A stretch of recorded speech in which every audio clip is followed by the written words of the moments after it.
Hello to everyone, welcome to KCA Kukreja commerce academy. कैसे हैं आप सभी? होपफुली आप सभी अच्छे होंगे और अपनी पढ़ाई अच्छे से कर रहे होंगे। सो गाइस, जैसा कि आप लोगों को पता है, एचपीएससी का असिस्टेंट प्रोफेसर का एग्जाम जो है वो आप लोगों का जून मंथ में कंडक्ट होने वाला है। सो उसके लिए आप लोगों को आइडिया होना चाहिए कि आपका जो एग्जाम है वो किस लेवल का रहेगा, किस तरीके के क्वेश्चंस उसके अंदर आएंगे। तो ये तो सबको पता है कि प्री में आप लोगों के पास में जो स्क्रीनिंग का टेस्ट होगा उसके अंदर आप लोगों के पास में 100 क्वेश्चंस रहने वाले हैं, जो टोटली एमसीक्यूज आप लोगों के रहने वाले हैं। ठीक है, तो ये हम लोगों को काफी अच्छे से पता है। इसके लिए ये एग्जाम किस लेवल का होगा, किस तरीके के क्वेश्चंस इसमें आ सकते हैं, उसके लिए ये जस्ट आप लोगों का एक सैंपल आप लोग कह सकते हो। क्योंकि यहाँ पे मैं आप लोगों के साथ में एचपीएससी का जो लेक्चरर का पेपर हुआ था, फाइनेंस अकाउंट एंड ऑडिट का, 12 जून 2022 को, उसके पीवाईक्यूज को मैं यहाँ पर आप लोगों के साथ में कवर करवाने वाली हूँ। ओके जी, तो स्टार्ट करते हैं हमारे सेशन के फर्स्ट क्वेश्चन के साथ में। बाकी एचपीएससी के एग्जाम के लिए, आपके असिस्टेंट प्रोफेसर के एग्जाम के लिए, सेट के, जेआरएफ के एग्जाम के लिए भी ये आप लोगों के लिए काफी हेल्पफुल रहने वाली है। सो पहला क्वेश्चन आप लोगों के पास में, at the time of independence, independence के टाइम पर the attitude of India toward foreign capital was, independence के टाइम पे जब हमारा देश आजाद हुआ था तो उस समय पर जो इंडिया का एटीट्यूड था toward foreign capital, foreign capital के लिए क्या एटीट्यूड था। देखो, आजादी के बाद में हम लोगों को, पहले ही हम लोग कब्जे के अंदर थे अंग्रेजों के काफी समय से, तो हमारी जो कंट्री है उसने क्या किया था, फॉरेन कैपिटल के ऊपर उसको बिल्कुल क्या कर दिया था, कम कर दिया था। उसको उनको क्या हो गया था, डर हो गया था, क्योंकि जो बाहर से लोग आए थे वो हमारे यहाँ पे ट्रेड करने आए थे और उन्होंने पूरी इंडिया को गवर्न कर लिया था काफी बहुत सारे सालों तक। इसीलिए इंडिपेंडेंस के टाइम पे जो एटीट्यूड था इंडिया का फॉरेन कैपिटल के लिए वो कैसा था, फियर का था और सस्पेंशन का था। ठीक है जी, ये क्लियर हो गया। बट धीरे धीरे फिर क्या हुआ, 1991 के अंदर आप लोगों के पास में क्या आया था, एलपीजी हम लोगों के पास में आया था, दैट इज लिबरलाइजेशन, प्राइवेटाइजेशन और ग्लोबलाइजेशन आया, जिसके तहत क्या हुआ कि गवर्नमेंट सेक्टर को भी गवर्नमेंट सेक्टर की प्राइवेटाइजेशन कर दी गई, पॉलिसीज को लिबरल कर दिया गया और पूरे वर्ल्ड के साथ में लिंक कर दिया गया, दैट इज ग्लोबलाइजेशन कर दिया गया। ठीक है, so move to the next question, assertion and a reason, the increase in the value of India GDP, India's GDP की क्या फुल फॉर्म रहती है, it stand for gross domestic product आप लोगों के पास में रहता है, that is GDP। ठीक है, हमारी कंट्री के अंदर जितने भी गुड्स एंड सर्विसेज प्रोड्यूस की जाती है उनकी मॉनेटरी वैल्यू को हम लोग जीडीपी में काउंट करते हैं। The increase in the value of India GDP tend to increase India's global trade, तो इससे क्या होगा, ग्लोबल ट्रेड बढ़ता है। As per the gravity model theory, GDP is directly proportionate to trade, मतलब कि अगर क्या होगा, जीडीपी बढ़ेगी तो हम लोगों का ट्रेड भी बढ़ेगा।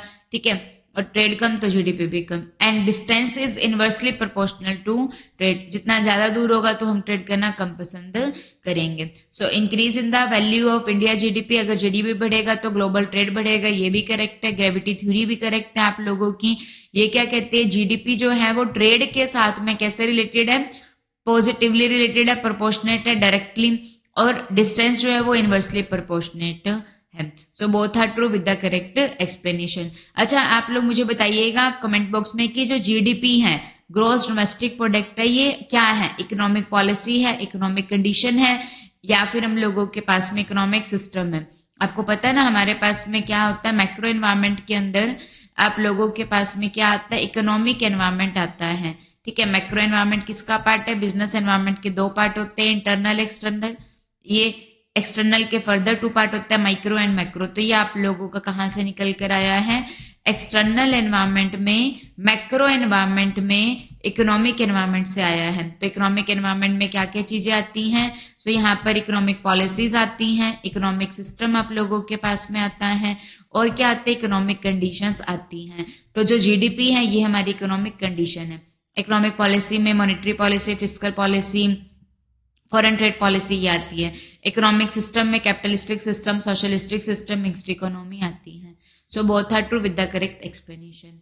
Move to the next question, X and Y are profit sharing ratio will with the ratio of 3:2। उन्होंने जेड को मिलाया 1/6 शेयर के लिए, तो जो न्यू रेशियो रहेगा वो क्या रहेगा। सो जेड को बुलाया कितना हिस्से के लिए, 1/6 शेयर के लिए। तो आप लोगों को पता है जो रिमेनिंग शेयर हम लोगों के पास में रहेगा ये क्या रहेगा, तो जेड को 1/6 मिल गया, तो टोटल क्या होता है, कोई भी 1 होता है, तो रिमेनिंग क्या हो गया 1 - 6, तो रिमेनिंग कितना हो गया आप लोगों के पास में 5/6 हो गया। तो जो एक्स का शेयर हम लोगों के पास में होगा प्रॉफिट का, वो आप लोगों के पास में क्या रहेगा 5/6 का जो इनका रेशो है क्या है, एक्स का रेशो कितना है 3 ऊपर है तो 3 और टोटल कितना है 5, तो एक्स का शेयर कितना है 3/5, तो ये कितना हो जाएगा 15/30। जो वाई का शेयर आप लोगों के पास में रहेगा ये हम लोगों के पास में कितना रहेगा 5/6 का 2/5, तो ये कितना रहेगा 10/30। तो यहाँ पे रेशो बनाएंगे हम लोग, तो ये आप लोगों के पास में 15:30, 10/30, उसके बाद में हम लोगों के पास में कितना है 1/6 है, तो यहाँ पे 30, तो ये कितना हो जाएगा 15, 10 और 6 5 30, तो यहाँ पे करेंगे तो 5 को डिवाइड कर 5 से डिवाइड कर देंगे तो 3 2 1 जो रहेगा ये आपका आंसर आ जाएगा। So option number B is your correct answer. Clear हो गया। So move to the next question. Complete solution limited, limited जो होता है वो किसके नाम के आगे लगता है, कंपनी के नाम के आगे लगता है, याद रखिएगा। कंपनी एक आर्टिफिशियल पर्सन होती है, जो company is an artificial person created by law having separate legal entity with perpetual succession and common seal. तो जो कंपनी होती है उसके अंदर जो लायबिलिटी रहती है वो आप लोगों के पास में क्या होती है लिमिटेड होती है। जो कंपनी के अंदर लायबिलिटी रहती है वो क्या होती है लिमिटेड होती है। लिमिटेड बाय शेयर मतलब कि यहाँ पे क्या अगर एक पर्सन ने क्या कर रखा है सारी की सारी फेस वैल्यू पे कर रखी है, कॉल्ड अप वैल्यू पे कर रखी है, तो उसकी लायबिलिटी क्या हो जाएगी 0 हो जाएगी। तो एक कंपनी के अंदर लायबिलिटी कितनी होती है maximum of called up value के तक होती है। अगर उसने सारी की सारी पे कर रखी है, जितने भी कॉल की गई सारी की सारी पे कर रखी है, तो उसकी लायबिलिटी क्या रहती है 0 होती है। इसीलिए यहाँ पे कंपनी के एंड में क्या लिखा जाता है लिमिटेड लिखा जाता है। सो वहां पे क्या हुआ एक शेयर होल्डर है, उसने अपने जब पैसे वो पे नहीं करता तो उसके शेयर को क्या कर लिया जाता है फॉरफिट कर लिया जाता है। 500 इक्विटी शेयर को फॉरफिट कर लिया, 100 का ईच था जिसको प्रीमियम के ऊपर इशू किया गया था 20% प्रीमियम, उसको फॉरफिट किया गया of the non payment of final call of ₹14। ठीक है जी। तो जो शेयर था उसका जो फेस वैल्यू है वो आप लोगों के पास में कितनी है 100 है। ठीक है, प्रीमियम कितना है ₹20 है, तो उसको इशू कितने पे किया गया जाएगा तो उसको 120 पे क्या किया जाएगा इशू किया जाएगा। ठीक है जी। अब जो यहाँ पे क्या हुआ फाइनल कॉल नहीं पे करी, कितने की पे नहीं करी 40 की पे नहीं करी। प्रीमियम जो था वो आप लोगों को क्या हो चुका अलॉटमेंट मनी के टाइम पे कलेक्ट हो चुका है। ठीक है जी। तो अब आपने क्या याद रखना है कि अगर सिक्योरिटीज प्रीमियम क्या फॉरफीचर के टाइम पे अगर सिक्योरिटीज प्रीमियम ठीक है फॉरफीचर के टाइम पे अगर जो हम लोगों को सिक्योरिटीज प्रीमियम मिलता है ठीक है, तो अगर फॉरफीचर के टाइम पे सिक्योरिटीज प्रीमियम क्या हो चुका है रिसीव हो चुका है तो उसको क्या कर दिया जाएगा इग्नोर कर दिया जाएगा। फॉरफीचर के टाइम पे सिक्योरिटीज प्रीमियम अगर रिसीव हो चुका है तो उसको क्या कर दिया जाएगा इग्नोर कर दिया जाएगा। लेकिन अगर सिक्योरिटीज प्रीमियम जो है वो रिसीव नहीं हुआ है तो उसको हम लोग क्या कर देंगे डेबिट कर देंगे, क्योंकि वो क्रेडिट होता है। नहीं रिसीव हुआ तो उसको क्या कर दिया जाएगा डेबिट कर दिया जाएगा। याद रख लिया जाएगा सिक्योरिटीज प्रीमियम अगर रिसीव हो गया है तो क्या करना है इग्नोर, अगर रिसीव नहीं हुआ तो उसको क्या करना है डेबिट करना है। अब रिसीव हो चुका है तो उसको हम लोग क्या करेंगे भूल जाएंगे, हम लोग इस कंसेप्ट को लेकर चलेंगे। अब शेयर फॉरफीचर के टाइम पे क्या एंट्री आप लोगों के पास में होती है हम लोगों को भली भांति पता है। तो सबसे पहले हम लोगों के पास में जो शेयर कैपिटल क्रेडिट होती है यहाँ पे क्या हो जाएगी डेबिट हो जाएंगी। सो share capital account debit, share capital में हमेशा क्या आती है फेस वैल्यू आती है। कितने शेयर हैं 500 शेयर्स हैं। ठीक है जी 100 का ईच और पूरी की पूरी पैसे मंगवा लिए गए हैं। तो शेयर कैपिटल में क्या आती है कॉल्ड अप फेस वैल्यू आती है, जितना मंगवा लिया उसकी फेस वैल्यू। पूरे के पूरे मंगवा रखे हैं तो फेस वैल्यू, तो 500 इंटू 100, तो ये आप लोगों के पास में कितना हो जाएगा, 50,000 हो जाएगा। Share capital account debit. अब क्या करना है बच्चा, हम लोगों को सिक्योरिटीज प्रीमियम रिसीव हो चुका था, सिक्योरिटीज प्रीमियम रिसीव हो चुका है, तो उसको क्या कर दिया जाएगा, भूल दिया जाएगा। ठीक है, अब हम लोगों को क्या, किस चीज का पैसा नहीं आया है, टू शेयर फाइनल कॉल का, तो यहाँ पे क्या आ जाएगा, to share final call account. कितने रुपीज है यहाँ पर हम लोगों के पास में, 40 रुपीज है, तो 50,000 को किससे मल्टीप्लाई कर दिया जाएगा, 40 से, तो ये आप लोगों के पास में कितना आ जाएगा, 20,000 आ जाएगा। तो जो हम लोगों के पास में बाकी बचा है वो किस में चला जाएगा, शेयर फॉर फीचर में चला जाएगा। तो ये कहाँ पर आ जाएगा, to share for feature account. कितने रुपीज आ जाएंगे, 30,000 आ जाएंगे। तो share capital account debit to share final call to share for future account. So option number A जो रहेगा ये इसका आंसर हो जाएगा। रिसीव हो गया तो भूल जाओ, रिसीव नहीं होता तो हम उसको क्या कर देते, डेबिट कर देते। क्लियर हो गया जी। Move to the next question. Ind AS 11 require contract revenue to be measured at. तो जो इंड AS 11 है रिक्वायर करता है कॉन्ट्रैक्ट रेवेन्यू को कि वो मेजर किया जाएगा, किसके ऊपर मेजर किया जाएगा, at fair value of consideration, इसके ऊपर मेजर किया जाएगा। जो भी हमें अमाउंट रिसीव होनी है उसमें फेयर वैल्यू के ऊपर उसको हम लोग मेजर करेंगे। Move to the next question. Alpha acquired beta, A ने बी को एक्वायर किया, market price of the beta is 20 per share and the earning per share is ₹5 for an exchange ratio of 1.5:1, what was the price earning ratio used in acquiring beta.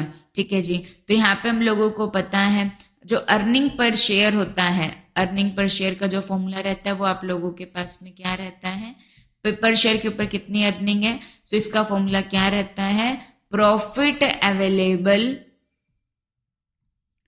Available की spelling correct कर लेना। ठीक है, सो यहाँ पर हम लोगों के पास में क्या रहेगा, profit available for equity share holder, या अर्निंग पर शेयर में हम लोग इक्विटी प्रेफरेंस दोनों को लेके चलेंगे। तो एक बार हम लोग ये बोलेंगे profit available for share holder, जिसमें हम लोग क्या लेके चलते हैं, प्रॉफिट आफ्टर टैक्स लेकर चलते हैं। सो कितना प्रॉफिट अवेलेबल है किसके लिए, शेयर होल्डर्स के लिए, उसको किससे डिवाइड कर दिया जाएगा, नंबर ऑफ इक्विटी शेयर से। तो इससे हम लोगों के पास में क्या आ जाता है, अर्निंग पर शेयर आ जाता है। यहाँ पे हम लोग कौन से वाले प्रॉफिट को काउंट करते हैं, अर्निंग आफ्टर टैक्स को काउंट करते हैं। क्लियर हो गया, तो ये हमको दिया हुआ है। तो यहाँ पे हम लोगों को क्या निकालना है, प्राइस अर्निंग रेशियो निकालना है यूज्ड इन एक्वायरिंग बीटा। तो आप लोगों को पता है जो हम लोगों के पास में प्राइस अर्निंग रेशियो रहता है उसका फॉर्मूला भी हम लोगों को आना चाहिए। तो जो प्राइस अर्निंग रेशियो होता है इसका फॉर्मूला हम लोगों के पास में क्या रहता है बच्चा मेरे, मार्केट प्राइस, प्राइस ऊपर है ना तो ऊपर क्या आएगा, market price of share, market price of share divide by earning per share. ठीक है, तो जो प्राइस अर्निंग रेशियो है, तब देखो अल्फा ने बीटा को एक्वायर किया, मार्केट प्राइस कितना है 20 पर शेयर है, अर्निंग पर शेयर कितना है ₹5 है। तो जो ए का प्राइस अर्निंग रेशियो रहेगा वो कितना रहेगा, मार्केट प्राइस कितना है 20, अर्निंग पर शेयर कितना है 5। तो यहाँ पर हम लोगों के पास में प्राइस अर्निंग रेशियो कितना आ जाएगा, ₹4 आ जाएगा। तो ए का प्राइस अर्निंग रेशियो कितना है 4 है। अब इसका रेशियो कितना दिया हुआ है आपको, ए और बी का जो रेशियो है एक्सचेंज रेशियो वो कितना है 1.5:1। सो ए और बी को जो एक्वायर करने का रेशियो वो कितना है 1.5:1 है। ठीक है जी, तो ए का जो आया था अर्निंग पर शेयर वो कितना आया था आप लोगों के पास में ₹4। एक सेकेंड, ए ने बी को एक्वायर किया है तो प्राइस अर्निंग रेशियो का फॉर्मूला क्या रहता है, मार्केट प्राइस बाय में अर्निंग पर शेयर होता है, मार्केट प्राइस बाय में अर्निंग पर शेयर। तो मार्केट प्राइस कितना है यहाँ पे 20 पर है और अर्निंग पर शेयर कितना है 5 है, तो यहाँ पे कितना हो गया ₹4 हो गया। तो ए ने बी को एक्वायर किया और जो एक्सचेंज रेशियो है वो कितना है 1.5:1 आप लोगों के पास है। मतलब ये कितना है, मतलब यहाँ पे इनका जो रेशियो रहेगा वो 1.5:1 रहेगा। ठीक है जी। तो what was the price earning ratio used in acquiring the beta. तो यहाँ पे हम लोग क्या हो जाएगा, तो ये 4 है ना, तो यहाँ पे रेशियो कितना है 1.5:1 आप लोगों के पास है। तो यहाँ पे हम लोग 1.5 को 4 से मल्टीप्लाई करके यहाँ पे कितना आ जाएगा आप लोगों के पास में ₹6 जो रहेगा, ये क्या हो जाएगा, प्राइस अर्निंग रेशियो हो जाएगा किसके लिए, बीटा को एक्वायर करने के लिए, क्योंकि यहाँ पे एक्सचेंज रेशियो कितना है 1.5:1 आप लोगों के पास में है। ठीक है जी। ये कितना हो जाएगा आप लोगों के पास में 6, यहाँ पे आंसर आ जाएगा। ठीक है जी।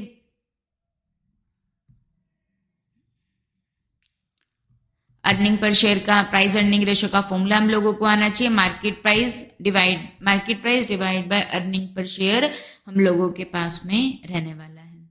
सो move to the next question. The central and the state pollution control board have been established under. Central and state pollution control, pollution क्या होता है, हमारे एनवायरमेंट के अंदर कुछ ऐसे एलिमेंट कहा जाना जिससे हमारा एनवायरमेंट क्या होता है, खराब होता है, तो वो क्या होता है, पॉल्यूशन होता है। तो the central and the state pollution control board have been established under, तो ये किसके अंडर बना है, water prevention and control of pollution act 1974 के अंडर बना है। ठीक है। Move to the next question. Arrange into chronological order on the basis of development. Law of demand, law of demand क्या कहता है आप लोगों को बहुत अच्छे से पता है। लॉ ऑफ डिमांड क्या कहता है, बाकी सभी चीजें क्या है, कांस्टेंट है। ठीक है। जब प्राइस इंक्रीज हुआ तो डिमांड क्या हो जाती है, कम हो जाती है, और प्राइस के कम होने पे डिमांड क्या हो जाती है, ज्यादा हो जाती है। तो ये क्या होता है, लॉ ऑफ डिमांड होता है। लॉ ऑफ इंडिफरेंस, ये क्या कहता है कि इंडिफरेंट का मतलब हम लोग सेम रहते हैं। ठीक है। Law of diminishing marginal utility, ये आप लोगों के पास में कार्डिनल यूटिलिटी में आता है। ये क्या कहता है कि जैसे जैसे जो एक पर्सन होता है वो क्या करता है, जब सेम गुड्स को क्या करता है, कंज्यूम करता है, कंटिन्यूसली सेम गुड्स को क्या करता है, कंज्यूम करता है, तो उसको मिलने वाली, हर यूनिट से मिलने वाली जो मार्जिनल यूटिलिटी होती है वो क्या होती है, कम कम होती रहती है। रिवील्ड प्रेफरेंस थ्योरी जो है ये आप लोगों को किसने दी है, समल्सन ने दी है। और इंडिफरेंस कर्व क्या होता है, ये आप लोगों के पास में कन्वेक्स टू द ओरिजिन होता है। ये हम लोगों के पास में टू गुड्स का कॉम्बिनेशन होता है, ए गुड और बी गुड का कॉम्बिनेशन होता है, जो क्या शो करता है कि जो इंडिफरेंस कर्व है, ठीक है, तो इसके हर पॉइंट के ऊपर जो पर्सन होता है वो क्या रहता है, इंडिफरेंट रहता है, मतलब कि सेम रहता है। वो कोई भी कॉम्बिनेशन को चूज करे उसको क्या मिलती है, सेम ही यूटिलिटी मिलती है। सो इंडिफरेंस कर्व के फीचर भी हम लोगों को आने चाहिए। इंडिफरेंस कर्व जो रहती है वो आप लोगों के पास में कन्वेक्स टू द ओरिजिन होती है। ठीक है। स्लोप डाउनवर्ड हम लोगों के पास में रहती है। ओके। और ये कभी भी आप लोगों के पास में ओएक्स एक्सिस ओवाई एक्सिस को टच भी नहीं करती है। ओवाई एक्सिस ओएक्स को टच भी नहीं करती है। सो इनको अरेंज करना है तो सबसे पहले आप लोगों के पास में क्या आया था, तो ऑप्शन नंबर सी इसका आंसर हो जाएगा। सबसे पहले हम लोगों के पास में लॉ ऑफ डिमांड आया था, then after law of diminishing marginal utility आया है, फिर लॉ ऑफ इंडिफरेंस आया है, देन इंडिफरेंस कर्व आई है, और सबसे लास्ट में आप लोगों के पास में revealed preference theory given by professor Samuelson आई है। तो ऑप्शन नंबर सी इसका आंसर हो जाएगा। Next question on your screen, statement 1, 2 and 3। According to principle of diminishing marginal rate of substitution. Marginal rate of substitution क्या होता है, हम एक गुड के बदले में क्या करते हैं, दूसरी गुड को जब यूज करते हैं तो उसको हम लोग क्या कहते हैं, सब्स्टिट्यूट गुड्स का नेम बोलते हैं। ठीक है जी।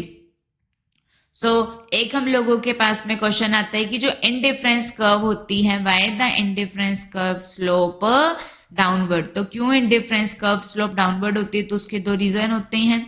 एक तो क्या करना पड़ता है, अगर हम लोगों को एक कमोडिटी को ज्यादा बढ़ाना है तो हमें दूसरी को क्या करना पड़ेगा, कम करना पड़ेगा। ठीक है, एक तो ये रीजन होता है। सेकेंड, इंडिफरेंस कर्व का जो होता है, ये आप कन्वेक्स टू द रीजन, वो क्यों होता है, बिकॉज यहाँ पर diminishing marginal rate of substitution होती है। मार्जिनल रेट ऑफ सब्स्टिट्यूशन क्या होता है कि हमारे पास में क्या अवेलेबल होता है, सब्स्टिट्यूट अवेलेबल होते हैं। हम लोग दूसरे गुड्स को क्या कर सकते हैं, अगर हम लोग एक गुड को एक्वायर करना चाहते हैं तो हमें दूसरी को क्या करना पड़ता है, सेक्रीफाइस करना पड़ता है। हम लोग एक गुड को एक्वायर करते हैं तो हमें क्या करना पड़ता है, दूसरे को क्या करना पड़ेगा, सेक्रीफाइस करना पड़ेगा। तो जैसे जैसे हम लोग और ज्यादा कमोडिटी को कंज्यूम करते रहेंगे तो हम लोगों को क्या करना पड़ेगा, फिर कम यूनिट को सेक्रीफाइस करना पड़ेगा। क्लियर हो जाएगा? ठीक है जी।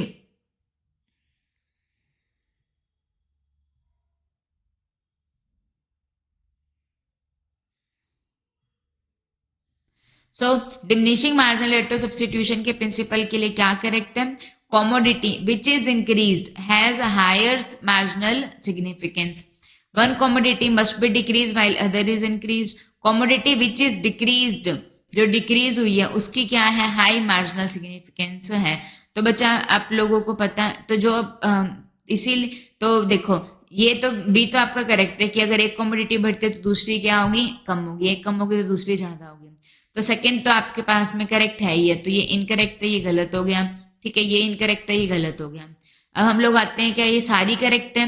अब देखो यहाँ पे आपको ना ट्रिक आनी चाहिए क्वेश्चन को करने की।